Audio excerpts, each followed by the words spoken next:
Então, função da literatura é uma coisa que a gente está sempre pensando qual seria, né? A gente está sempre buscando a função da literatura, tentando atribuir ao texto literário alguma função, tá? E aqui diz a finalidade ou função, que seria... Eu não entendo aqui a função como um objetivo, assim, sabe? Mas é como se ela tivesse uma obrigação, né?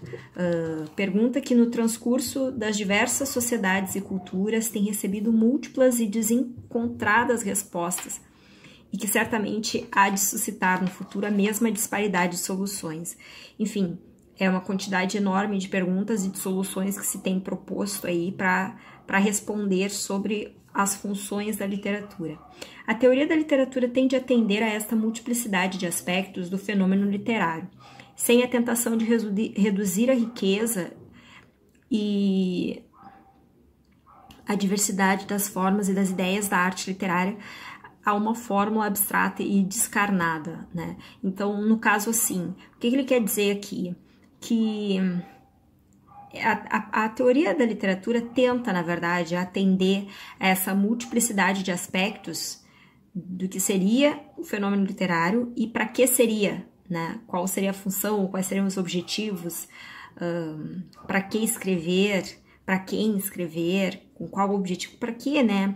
E aí, claro, a teoria ela não se apropria simplesmente de um achar, de um pensamento qualquer para dizer isso, né? Então, no caso, os teóricos, como o Aguiar e Silva, vai buscar na historiografia, na historicidade mesmo, nos críticos de literatura, enfim, algumas definições que eles pensaram, né? Então, a teoria da literatura, por mais que de repente ela vai tentar para nós dizer assim, funções são essas e tal, literatura é isso e aquilo, nunca vai chegar a um ponto em comum sem antes analisar o máximo possível, né, de pontos importantes já formulados anteriormente pelos críticos que estiveram fortemente encarnados e envolvidos nessa historiografia. Impõe-se isso, sim, que sem desfigurar a realidade histórica da arte literária, a teoria da literatura recolha e interprete as mais significativas e influentes soluções que, no decorrer do tempo, têm sido dadas ao problema. Exatamente, é isso mesmo que eu disse. Então, é relativamente moderna a consciência teórica da validade intrínseca e, consequentemente, da autonomia da literatura, isso é, a consciência de a literatura, como qualquer outra arte, possuir os seus valores próprios, de constituir uma atividade independente e específica, que não necessita, para legitimar a sua existência, de se colocar a serviço da polis, da moral, da filosofia, etc. Da polis aqui é da cidade, tá? Mais adiante ele vai abranger isso, e aí a gente vai pensar o seguinte, ele está começando a falar para nós sobre funções intrínsecas, né? A consciência teórica da validade intrínseca, ou seja, a literatura é válida intrinsecamente, aquilo que é próprio do texto literário, sem que o texto esteja a serviço da cidade ou do estado, das leis da cidade, da moral da época ou da filosofia de um século, de um tempo ou de um político que seja, né?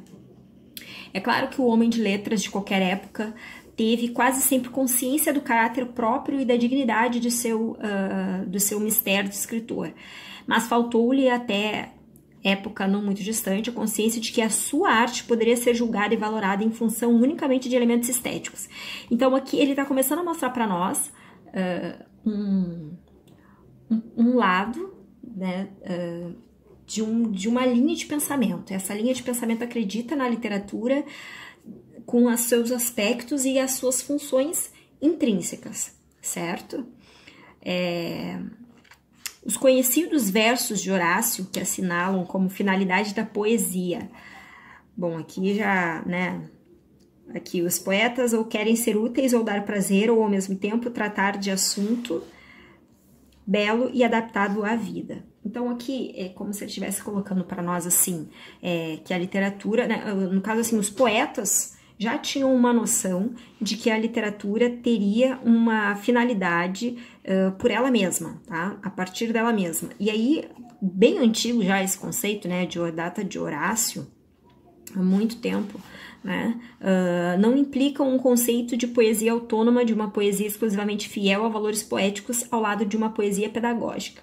Então, o prazer, o dulce referido por Horácio e mencionado por uma longa tradição literária europeia de raiz horaciana, conduz antes a uma concepção hedonista da poesia, o que constitui ainda um meio de tornar dependente e quantas vezes de subalternizar lastimavelmente a obra literária, né? Então, hedonista aqui, como aponto aqui do lado, é voltada para si mesma, para a geração de prazer à sua leitura, né? Então, assim como a própria declaração do Horácio diz, que a literatura ela tem função de ser útil ou dar prazer, ou ao mesmo tempo é isso, né? Adaptar o belo, os assuntos belos adaptados à vida, e assim ela se torna útil, né? E ao mesmo tempo prazerosa, e assim hedonista, né?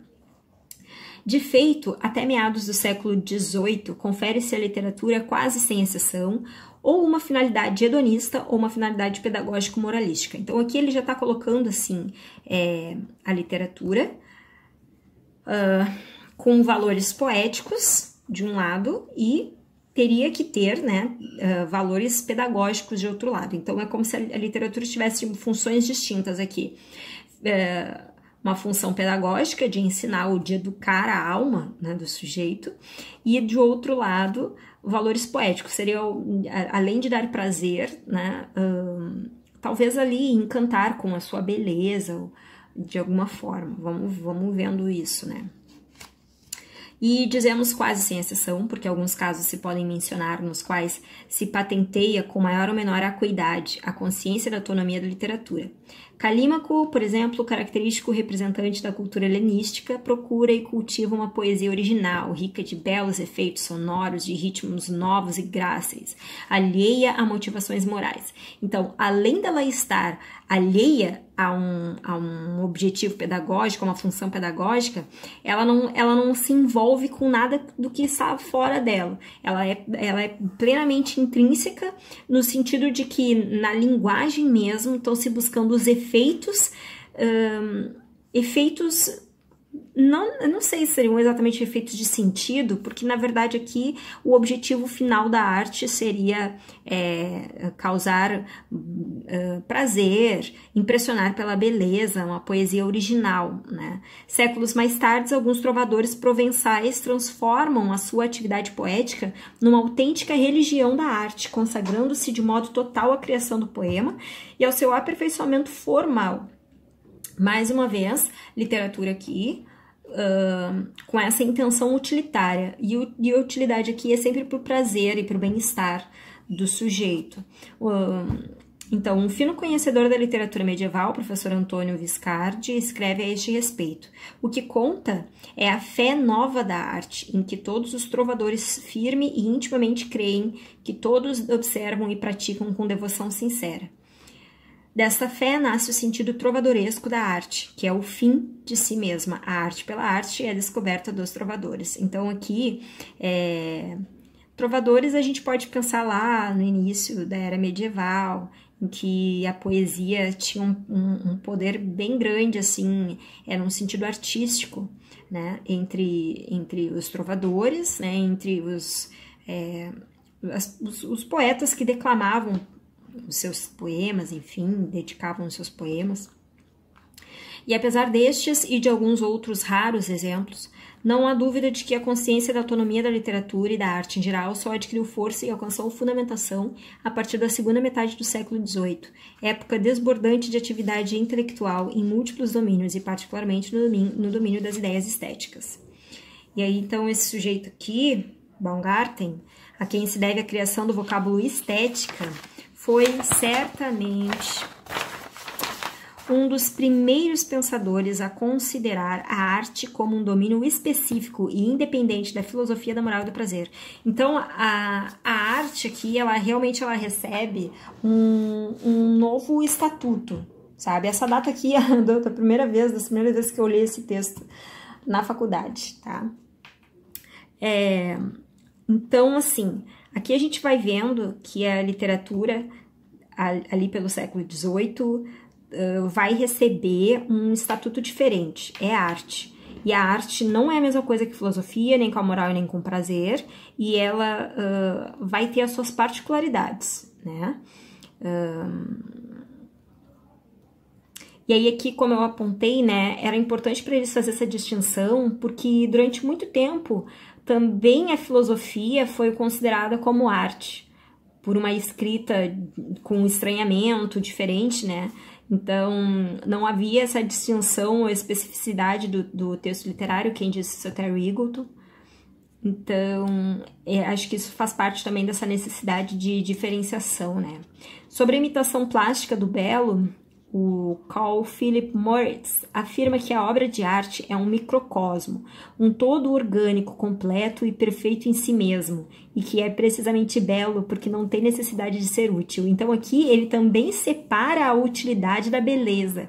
Então a gente começa a pensar que a arte pela arte, né, a poesia fundamentada, escrita, fundamentada nesse conceito de arte pela arte, está buscando basicamente a estética, e aí a preocupação é com a beleza estética do texto. Talvez a beleza do seu significado também, a beleza da sua forma, da sua estrutura, da sua escrita, dos vocábulos escolhidos, dos sons que podem ser causados, ou enfim, promovidos no texto. Então a utilidade aparece como um fator estranho à beleza, pois essa, né, a beleza, possui o seu integral valor e a finalidade de sua existência em si mesma. E aí eu acho que nesse ponto é que a poesia começa a ser de fato diferenciada. É buscado aí conhecer a literatura, no caso até então a literatura era basicamente poesia, né? Até ali no final do século XVIII era muito só poesia. Então se buscava muito essa diferenciação, essa especificidade do texto literário, poético no caso. O ano de 1790 constitui um marco fundamental no desenvolvimento das doutrinas acerca da autonomia da arte. Naquela data, publica Kant a sua Crítica do Juízo, onde concede uma atenção particular ao problema da finalidade da arte. Aqui o Kant também se dedica à questão da estética, e aí vai buscar alguns conceitos, né? Segundo Kant, o sentimento estético é alheio ao interesse de ordem prática, logo não pode ser útil, né? O que já não acontece com o agradável, pois este anda sempre aliado ao interesse. Então,